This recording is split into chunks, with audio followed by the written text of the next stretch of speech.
जय हिंद साथियों। आज के टॉपिक में आज मैं आप लोगों को सिविल सेवा परीक्षा के विषय के बारे में बताने वाला हूं। तो चलो उस बात को डिस्कशन कर लेते हैं जिस बात को मैं आप लोगों को बताना चाहता हूं। सिविल सेवा यूपीएससी के बारे में आप लोगों को मैं बताने वाला हूं। ठीक है, यूनियन पब्लिक सर्विस कमीशन होता है यूपीएससी।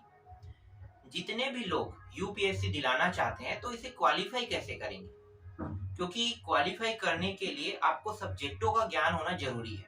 सब्जेक्ट का अगर ज्ञान नहीं होगा तो आप क्वालिफाइड नहीं कर सकते। तो इसी के बारे में चर्चा कर लेते हैं। अच्छे से देखना और ध्यान से सुनना। यूपीएससी का मतलब होता है यूनियन पब्लिक सर्विस कमीशन होता है। हिंदी में हम इसे संघ लोक सेवा आयोग कहते हैं। सिंपल बात है, आप लोगों को इतना पता होगा। यूपीएससी क्यों दिलाना चाहते हैं? यूपीएससी इसलिए दिलाना चाहते हैं क्योंकि इससे आईएएस बनते हैं और एक है आईपीएस। ये दोनों पद बहुत ही महत्वपूर्ण है। जितने लोग यूपीएससी दिलाना चाहते हैं वो या तो आईएएस बनना चाहते हैं या तो आईपीएस बनना चाहते हैं। कॉमन बात है, यूपीएससी जो भी दिलाना चाहते हैं वो तो या आईएएस बनेगा या तो आईपीएस बनेगा। बहुत से ऐसे लोग हैं जो आईपीएस बन जाते हैं लेकिन सेटिस्फाई नहीं होते हैं, तो वापस एग्जाम दिला के आईएएस के पद को वापस पाने की कोशिश करते हैं और पा भी जाते हैं बहुत से लोग। ठीक है, तो आईएएस और आईपीएस ये दोनों मुख्य पद है। ये सिविल सर्विस के सबसे बड़ा पद माना जाता है, इसीलिए सभी लोग यूपीएससी की ओर बढ़ते रहते हैं। अब यूपीएससी दिलाओगे तो कितने चरणों से आपको गुजरना होगा? मुख्य रूप से 3 चरण है। कितने चरण? 3 चरण। पहला चरण पे बात कर लेते हैं। पहले चरण को हम कहते हैं प्री कहते हैं। प्री फर्स्ट चरण को हम क्या कहते हैं? प्री कहते हैं। प्री में आपको 2 एग्जाम दिलाना है। एक ही दिन होगा और दोनों एग्जाम अलग अलग समय में होगा।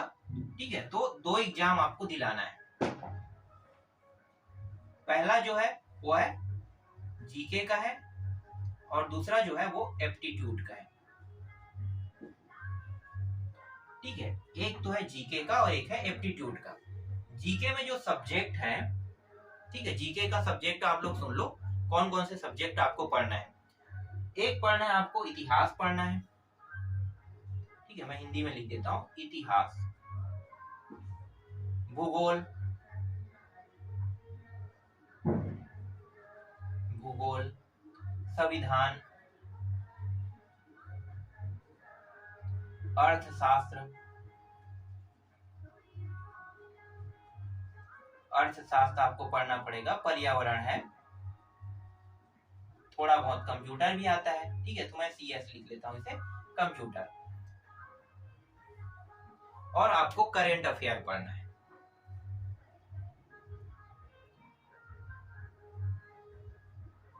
Current affair. और कुछ छूटा है क्या? हाँ, एक और छूटा है, साइंस। साइंस के 3 पार्ट हैं। ठीक है, साइंस के 3 पार्ट हैं। साइंस के 4 पार्ट है लेकिन 3 ही पार्ट पढ़ना है, क्योंकि एप्टीट्यूड में गणित जो है यहाँ पे आ जाता है। एक है केमिस्ट्री है। ठीक है, मैं सी लिख लेता हूँ। एक है फिजिक्स है, पी लिख लेता हूँ। और एक है बायोलॉजी है, बी लिख लेता हूँ। ठीक है, इसका मतलब रसायन, इसका मतलब भौतिक और इसका मतलब क्या होगा? इसका मतलब जीव विज्ञान। तो इतने सारे अगर विषय को आप पढ़ोगे तो आप जीके, ठीक है, जीके दिलाना है आपको, मतलब पहला पेपर। ठीक है, तो पहला पेपर अगर आपको निकालना है तो इतने सारे सब्जेक्टों को आपको पढ़ना पड़ेगा। और ये जो टॉपिक है ना, मैंने बता भी दिया है कि क्या क्या चीज पढ़ना है। ठीक है, इतिहास आपको पढ़ना है, भूगोल पढ़ना है, संविधान पढ़ना है, अर्थशास्त्र पढ़ना है, पर्यावरण है। पर्यावरण नहीं भी पढ़ोगे तो भी कोई दिक्कत नहीं है, क्योंकि यहाँ से 2-4 प्रश्न आते हैं तो आप छोड़ सकते हो। मैं इसके बारे में पूरी जानकारी बता रहा हूँ ना। पर्यावरण नहीं पढ़ोगे तो भी कोई दिक्कत नहीं है, कंप्यूटर नहीं पढ़ोगे तो भी कोई दिक्कत नहीं है। ठीक है, करेंट अफेयर आपको पढ़ना है और साइंस के ये तीनों पार्ट आपको पढ़ना है। ये दोनों आप छोड़ सकते हो, इसकी वैल्यू 0 के बतौर है। नहीं पढ़ोगे तो भी कोई लेना देना नहीं, लेकिन इतने सारे टॉपिक को आपको पढ़ना ही पड़ेगा। ठीक है, ये इंपॉर्टेंट टॉपिक है, इसको पढ़ना ही पड़ेगा। अब पहला पेपर निकालने के लिए कितना नंबर चाहिए? मेन तो यही है ना, नंबर। तो पहला पेपर अगर निकालना चाहते हो तो आपको चाहिए 100 नंबर सिर्फ। और 100 नंबर कैसे आएगा? क्योंकि पहला पेपर जो है इसमें कुल प्रश्न होते हैं 100 प्रश्न। 100 प्रश्नों में से अगर आपने 50 प्रश्न बना लिया, ठीक है, 50 प्रश्न जो है एकदम सही सही है 50, तो आपको एक्स्ट्रा बनाने की जरूरत ही नहीं है। 51वां आपको बनाने की जरूरत नहीं है, 52वां बनाने की जरूरत नहीं है। मैंने कट ऑफ देखा है, जो कट ऑफ होता है वो ज्यादा नहीं जाता, 112 115 हाईएस्ट होता है, और ये नीचे गिरते गिरते ना 85 तक आ जाता है, 85 तक। तो 85 तक नीचे गिरते गिरते आता है। इसका मतलब ये है कि आपको सिर्फ 50 प्रश्न बनाने हैं 100 नंबर के, मतलब 100 नंबर का आपका प्रश्न बना तो आप ये पास आउट कर लिए, ठीक है, मतलब ये निकल गया। तो आपको सिर्फ 50, देखो 100 अंक लाना है और कितना प्रश्न बनाना है? 50 प्रश्न, ठीक है। 100 में सिर्फ आपको 50 प्रश्न बनाना है, और हर एक में 2 नंबर है, तभी तो 100 होगा ना।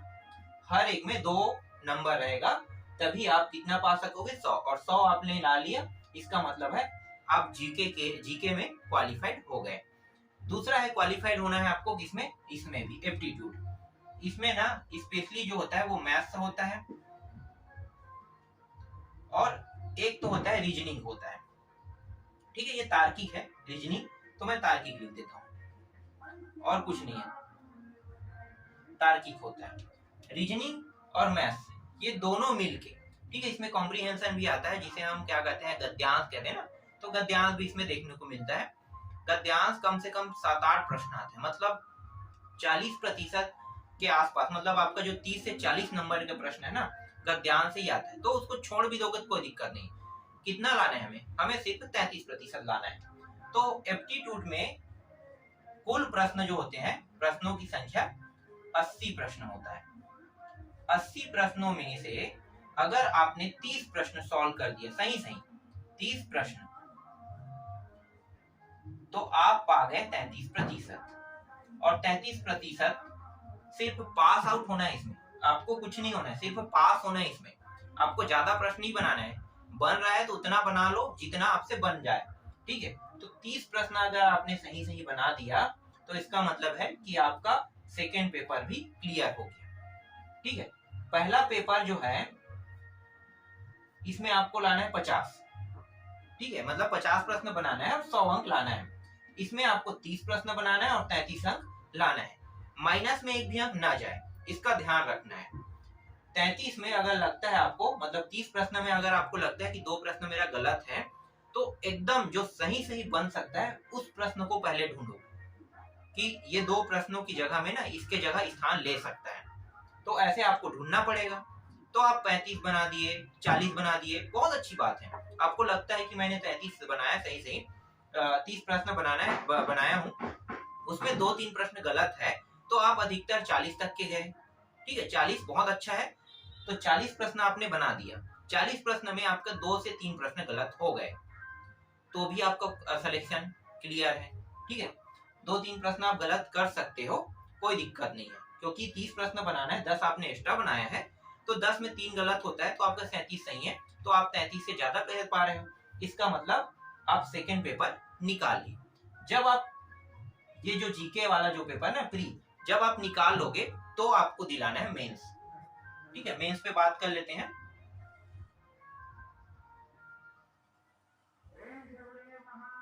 मेंस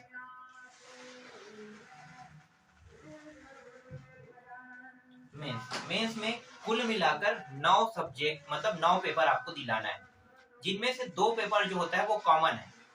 कॉमन पेपर मैं बता देता हूँ, उसमें सिर्फ आपको पास होना है। ये भी सेम, ये जो एप्टीट्यूड है ना, सेम इसी तरह से है।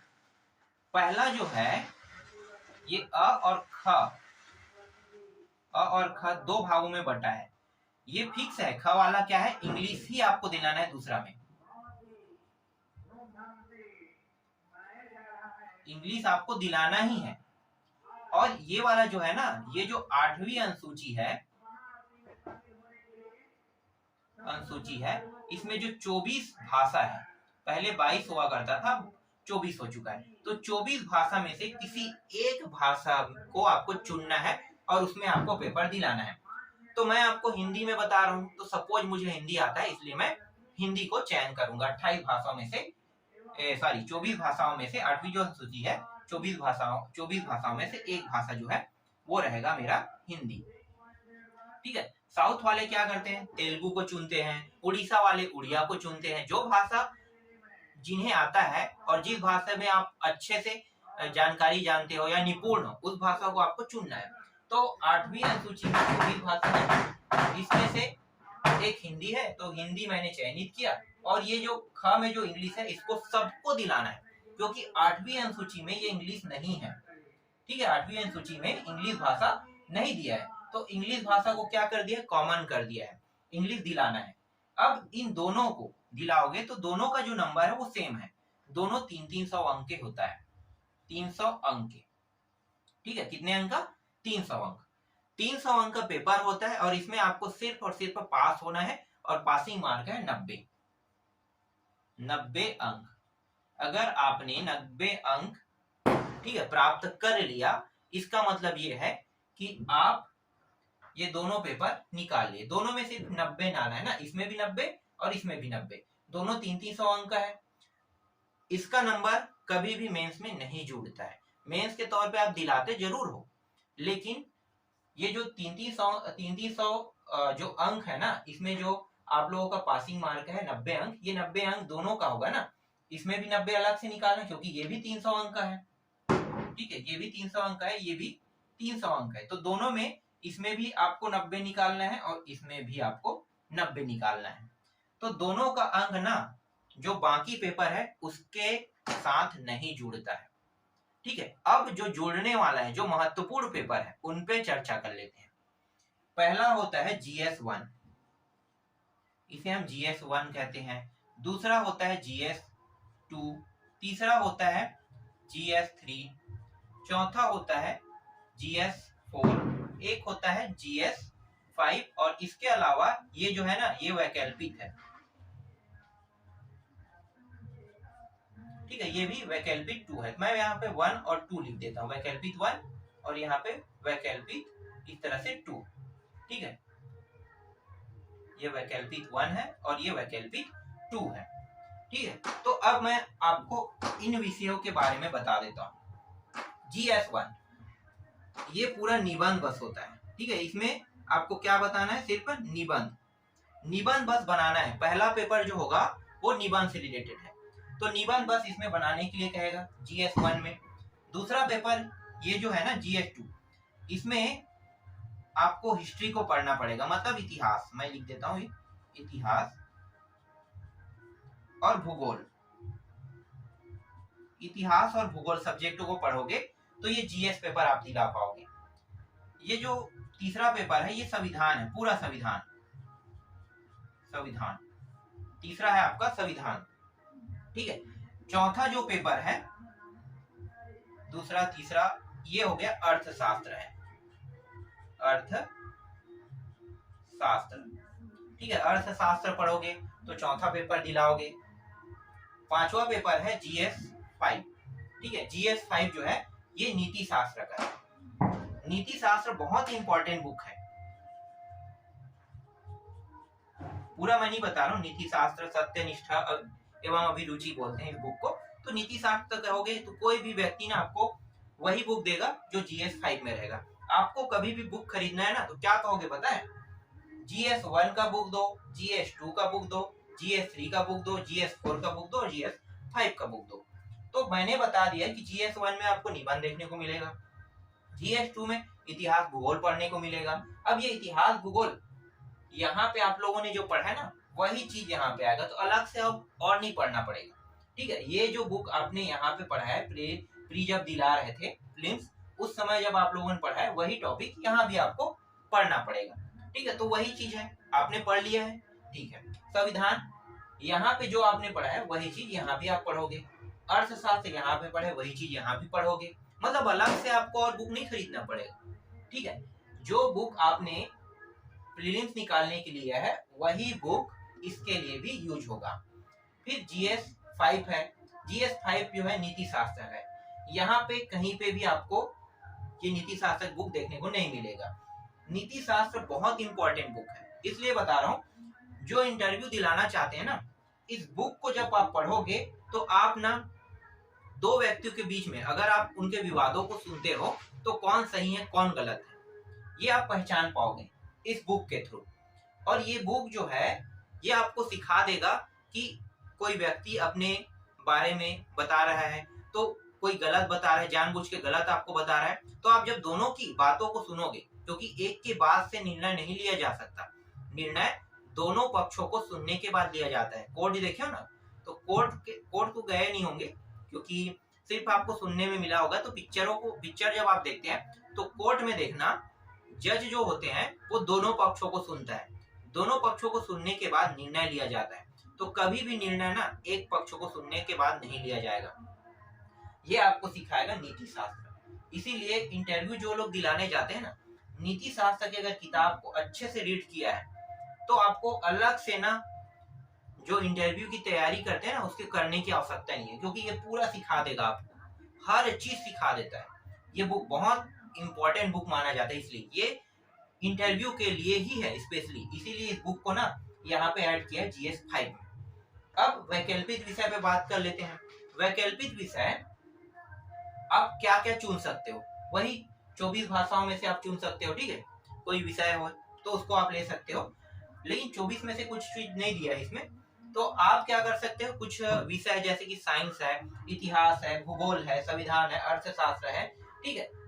तो इन टॉपिकों को आप वैकल्पिक विषय के रूप में चुन सकते हो। तो सबसे आसान जो लोगों को लगता है वो तो या तो भूगोल होता है, ठीक है, या कई लोगों को अर्थशास्त्र लगता है, ठीक है। सबसे ज्यादा आसान यही दोनों सबसे ज्यादा आसान लगते हैं लोगों को।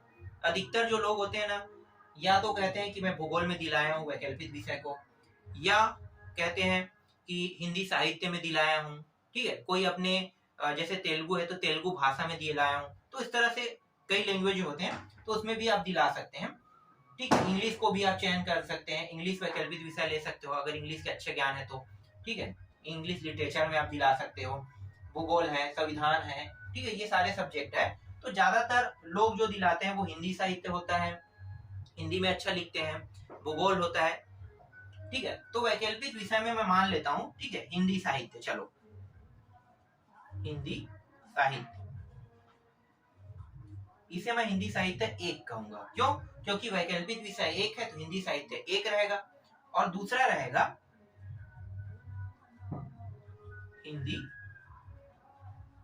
साहित्य 2, ठीक है, हिंदी साहित्य 2। तो हिंदी साहित्य 1 पेपर होगा और आपका हिंदी साहित्य 2 पेपर होगा। अगर आप भूगोल में दिलाते हैं तो क्या होगा, भूगोल 1 और होगा आपका भूगोल 2 होगा, भूगोल 1 और भूगोल 2, इस तरह से, ठीक है। एक ही बुक आप पढ़ के दोनों पेपर दिला सकते हो, क्योंकि एक बुक में ना दोनों हिस्से शामिल रहता है, भूगोल 1 शामिल रहता है और भूगोल 2।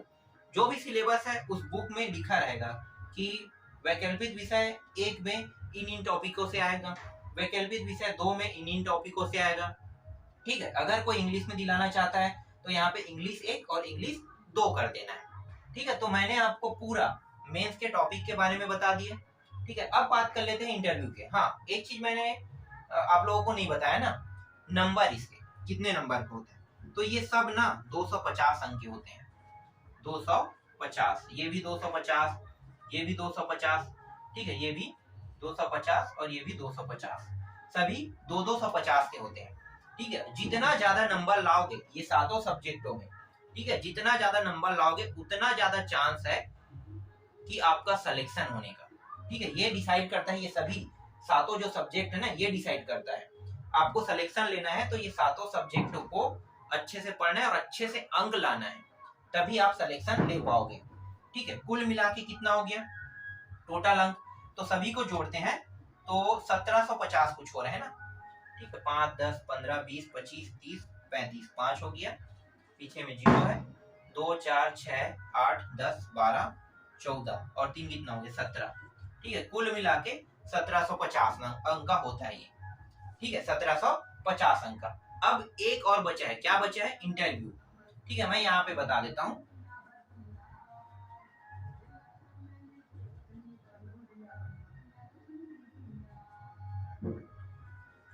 ठीक है, इंटरव्यू। ठीक है, इंटरव्यू बस बचा है। इंटरव्यू जो होता है वो होता है 275 अंक का होता है।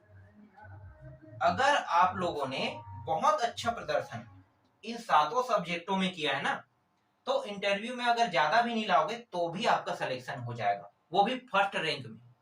देखो बहुत से ऐसे लोग हैं जो 275 से मतलब 275 अंक का जो है उसमें बहुत ज्यादा अच्छा अंक नहीं लाया। जैसे कई लोग हैं ना सिर्फ 125 लाए हैं, कोई 100 लाया है, तो ऐसा भी होता है कि 100 वाला टॉपर हो जाता है।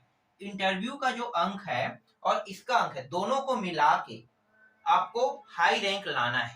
समझ में आ गया? दोनों को मिला के, ना कि अलग अलग नहीं कह रहा है। अगर आपने इसमें सबसे अच्छा प्रदर्शन किया है तो इसमें कम भी लाते हो ना तो भी आप सिलेक्शन पा रहे हो। ठीक है, तो सिलेक्शन पा रहे हो तो सिलेक्शन पाने के लिए बहुत ज्यादा अंक नहीं लगता है। टोटल जो है ना इसको भी ऐड कर देते हैं 275 को, तो कितना हो जाएगा 5, ये 2 और ये 10 और ये 2, 2025। ठीक है, कुल होता है 2025। 2025 में जो टॉपर होते हैं वो या तो 1100 अंक लाए होते हैं, ठीक है, या 1200 अंतिम अंक है। देखो 1100 या 1200 मतलब 50 से 60% में ही उनका सिलेक्शन हो जाता है। और ये टॉपर है, 50 से 60% पाने वाले जो व्यक्ति हैं वो टॉपर होता है। हमेशा हर साल का रिकॉर्ड देखना कि वो कुल कितना पाया है। अगर आप चेक करोगे तो यही 50 से 60% अंक के बीच में उसका हिस्सा रहेगा। ठीक है, और वो टॉपर रहेगा, समझ लो। ठीक है, टॉपर रहेगा तो ज्यादा नहीं निकालना है, आपको कितना लेना है 50 से 60। तो इस तरह से मैंने आप लोगों को यूपीएससी को अगर आप दिलाना चाहते हो तो किस तरह से इन प्रक्रियाओं को समझ के आप इसकी तैयारी कर सकते हो।